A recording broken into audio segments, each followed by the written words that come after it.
Hi friends, నమస్తే. ఎద్దనపూడి సులోచనారాణి గారి జీవన తరంగాలు నెక్స్ట్ పార్ట్ చూద్దాం. మర్నాడు 9 గంటలకి మామూలుగా తయారై వెళ్ళబోతున్న రోజాని సుందరమ్మ పిలిచింది. రోజా, ఈ రోజుకి కాస్త నువ్వు ఇంట్లో ఉండాలే. చుక్కమ్మ గారింట్లో సత్యనారాయణ వ్రతం ఉందట, నేను వెళ్ళి వస్తాను అంది. రోజా గతుక్కుమన్నట్టు చూసింది. ఉదయం లేచినప్పటి నుంచి రాత్రి విజయ్ చందు ఏం మాట్లాడారో తెలుసుకోవాలని, సాధ్యమైనంత త్వరగా విజయ్ దగ్గరికి వెళ్ళాలని అనుకుంటున్న రోజాకి మేనత్త మాటలు కాలికి బంధం వేసినట్టయినాయి. సుందరమ్మ మాటలకి ఎదురు చెప్పే సాహసం లేని రోజా సరేనంది. సుందరమ్మ పళ్ళు కొబ్బరికాయ తీసుకుని చుక్కమ్మ గారి ఇంటికి వెళ్ళిపోయింది.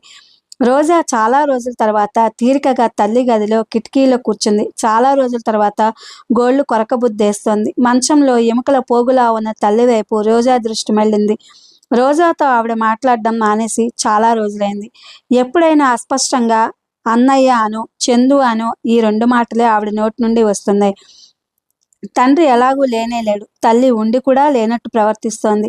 రోజా కిటికీలోంచి దిగి తల్లి మంచం దగ్గరగా వెళ్ళింది. అమ్మా, ఎంతో ఆర్తిగా ఆర్ద్రంగా పిలిచింది. ఆవిడకి వినిపించిందో లేదో పలకలేదు.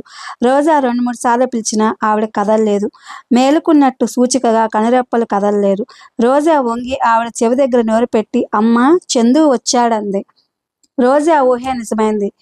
గుంటలు పడినట్టు ఉన్న ఆ కళ్ళని మూసుకుని ఉన్న రెప్పలు మెల్లిగా కదిలాయి. చూపు రోజా ముఖం మీద స్థిరంగా నిలవలేదు. శూన్యంలోకి చూస్తున్నట్టుగా ఉంది. అమ్మ, చందును చూశాను, బాగానే ఉన్నాడమ్మా.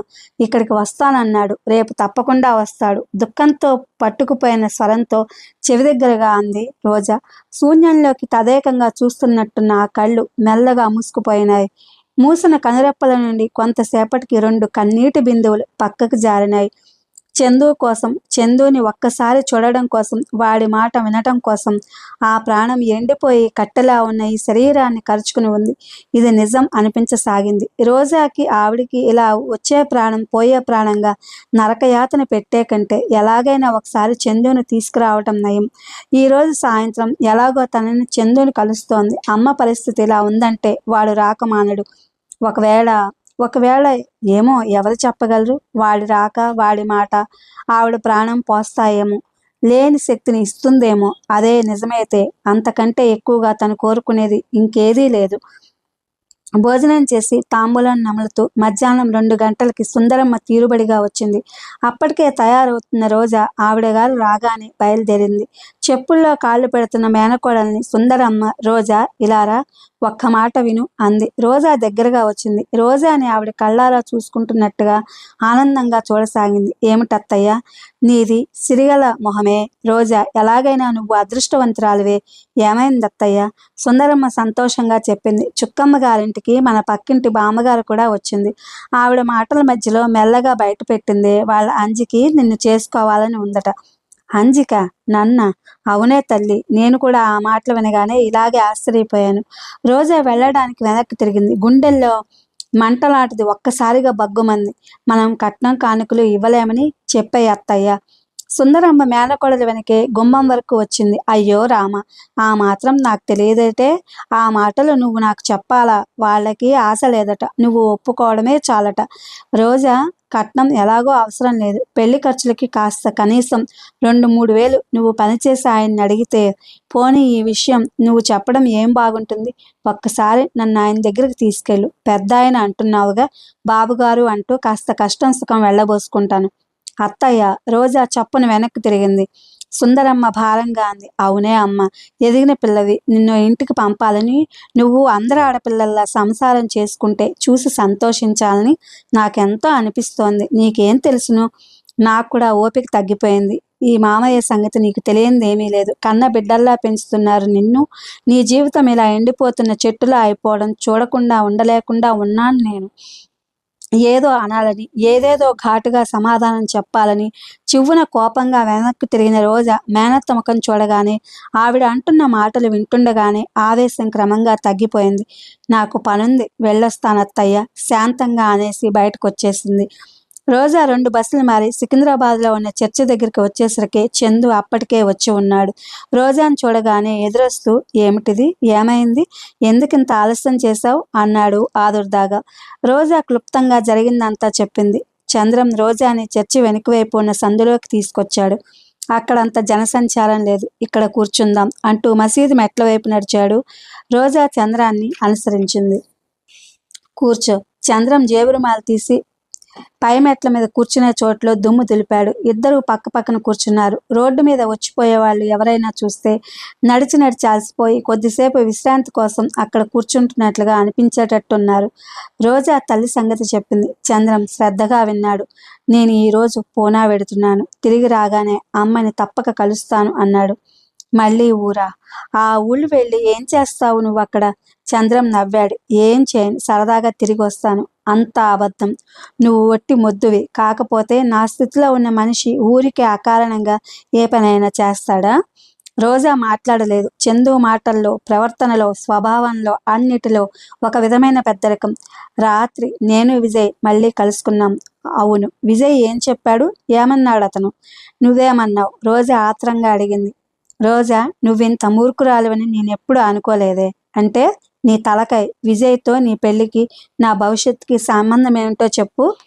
రోజా సమాధానం చెప్పలేదు. విజయ్ ఏం చెప్పాడో తెలియదు. విజయ్ ఏమన్నాడో తెలుసుకోకుండా బయటపడడం మంచిది కాదనిపించింది. అందుకే మాట్లాడకుండా ఊరుకుంది. చందు వీధిలో వచ్చిపోయే వాళ్ళని చూస్తూ అన్నాడు. నువ్వు చాలా అదృష్టవంతురాలివి. కాకపోతే మనం ఉన్న పరిస్థితికి విజయ్ లాంటి భర్త నీకు దొరకడం ఎంత కష్టమో తెలుసా? అతన్ని గురించి నేను విన్నాను. చాలా సమర్థుడని అంటారంతా. అతనితో పరిచయం అయిన తర్వాత ఆ అభిప్రాయం 2 రెట్లు గౌరవంగా మారింది. పిచ్చి పిచ్చి ఆలోచనలు మాని అతనితో పెళ్లికి ఒప్పుకో చందు. కానీ ఈ విషయంలో మాత్రం నువ్వు ఇంకేం మాట్లాడవద్దు. నేను అతనికి మాట ఇచ్చేశాను. ఏమిటి? ఈ పెళ్లికి నిన్ను ఒప్పించే బాధ్యత నాది అని. రోజా, నువ్వు కాదనవని నాకు తెలుసు. ఒకవేళ నా సంగతి విజయ్కి తెలిస్తే తర్వాత ఏదైనా మనస్పర్ధ రావచ్చు. అతని దగ్గర నుంచి వచ్చేసిన తర్వాత నేను బాగా ఆలోచించాను. నేను ఊరు నుండి రాగానే చేసే మొదటి పని ఏమిటో తెలుసా?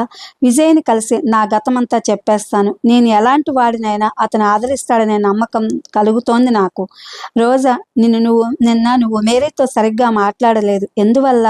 చంద్రం హఠాత్తుగా ప్రసంగం మార్చేస్తూ అన్నాడు. మేరీతోనా? నేనా? మాట్లాడానుగా. ఊహు, ఇంకా బాగా ఆప్యాయంగా మాట్లాడతావనుకున్నాను. ఇంతకీ ఎవరా అమ్మాయి? నాలాంటి అభాగ్యురాలే. జీవితంలో దారి తప్పి అదృష్టవశాత్తు గాలివాటికి నా దగ్గరకు వచ్చి పడింది. రోజా. చంద్రం సందేహంగా ఆగాడు. చెప్పు, ఏమిటది? మేరీ తల్లి కాబోతుంది. అయితే ఆ శిశువుకి తండ్రిని నేనే. రోజా కంపరంగా చూసింది. ఏమిటి, నువ్వా? ఆ అమ్మాయితోనా? పెళ్లి కాకుండానా? చంద్రన్ చిత్రంగా నవ్వాడు. పెళ్లి, హక్కులు, అధికారాలు, లాంఛనాలు, సాంప్రదాయాలు అవన్నీ మేము మీ సమాజం బయట బ్రతుకుతున్న మనుషులం అని మర్చిపోతున్నావు నువ్వు. క్షణంసేపు రోజాకి ఏం చెప్పాలో తెలియలేదు. చంద్రం రోజా చేతిని తన చేతుల్లోకి తీసుకున్నాడు. మృదువుగా, మెత్తగా, ఎర్రగా ఉన్న ఆ చేతిలోకి చూస్తూ చెప్పాడు. రోజా, నువ్వు పెళ్లి చేసుకోవాలని, స్థిరపడాలని పదే పదే ఎందుకు అంటున్నానో తెలుసా? ఎప్పుడైనా నేను వచ్చి 1-6 రోజులు నీ దగ్గర నీ కాపురం చూస్తూ సంతోషంగా, హాయిగా, నవ్వుతూ తుళ్ళుతూ గడపవచ్చుననే ఆశతో. ఇది నా సుందర స్వప్నం. ఇంకొకటి కూడా చెప్తున్నాను. నువ్వు నాకు వాగ్దానం ఇవ్వాలి. ఏమిటో అది చెప్పు. రోజా, ఎక్కడ ఏ విషసర్పం దాగి ఉందో, ఏది ఎప్పుడు నన్ను కాటేస్తుందో తెలియని భయంకరమైన కీకారణ్యంలో నడుస్తున్నాను నేను. ఇలా ఎన్ని సంవత్సరాలు గడుస్తాయో, అవి సంవత్సరాలో, రోజులో, క్షణాలో కూడా నాకు తెలియదు. పుట్టిన మనిషి ఎప్పటికైనా చచ్చిపోక తప్పదు అనే మహా సత్యం తెలిసిన వాళ్ళల్లో నరాన జీర్ణించుకుపోయిన వాడిని నేను. అందుకే ఎలాంటి బంధాలకి కట్టుబడలేదు. ఎంతమంది ఆడపిల్లలు కవ్వించినా దూరంగా ఉంటూనే వచ్చాను. కానీ మేరీ ఎలా వచ్చిందో, ఎప్పుడు నా జీవితంలోకి నేను విడదీయలేని బంధంగా ముడిపడిపోయిందో కూడా నాకు గుర్తుకు రాలేదు.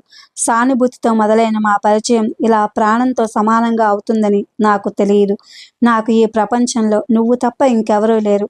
స్నేహితులైనా, ఆప్తులైనా, అక్కవైనా అన్నీ నువ్వే. ఒకవేళ నాకేదైనా అయితే మేరీకి నువ్వు ఆశ్రయం ఇవ్వాలి. చందు.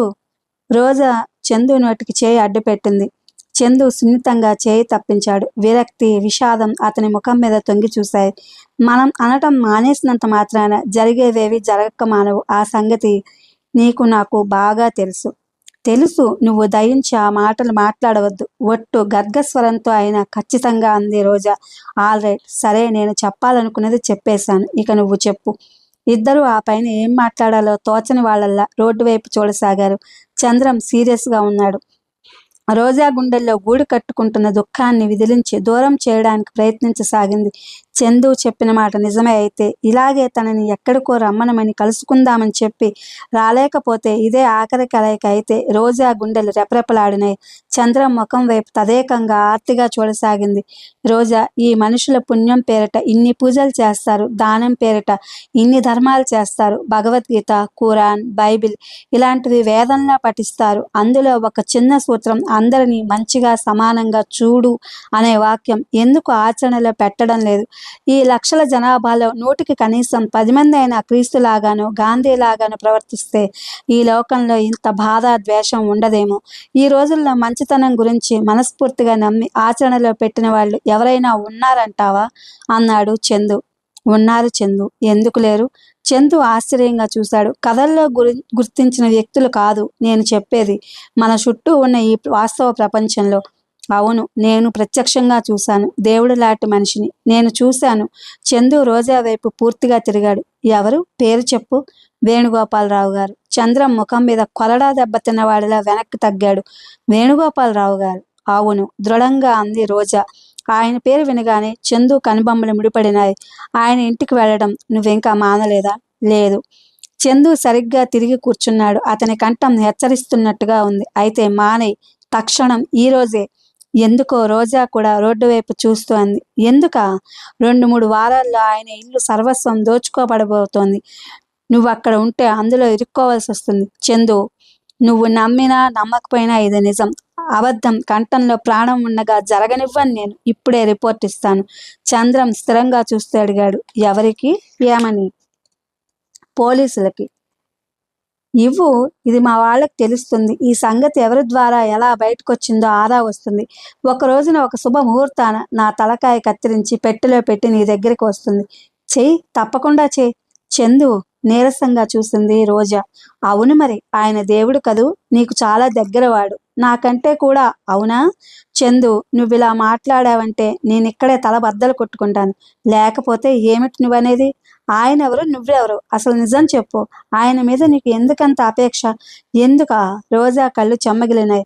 చందు, నీకేం తెలుసు? నువ్వు కలలో కూడా ఊహించలేనంత భయంకరమైన సంఘటనలు కొన్ని నేను ఎదుర్కొన్నాను. ఆ సమయంలో నిజంగా ఆయన నేడే నాకు చాలా లేకపోయినట్టయితే ఈ పాటికి ఈ రోజున రోజా శవం ఎప్పుడో ఏ మూసీ నదిలోనూ తేలి ఉండేది.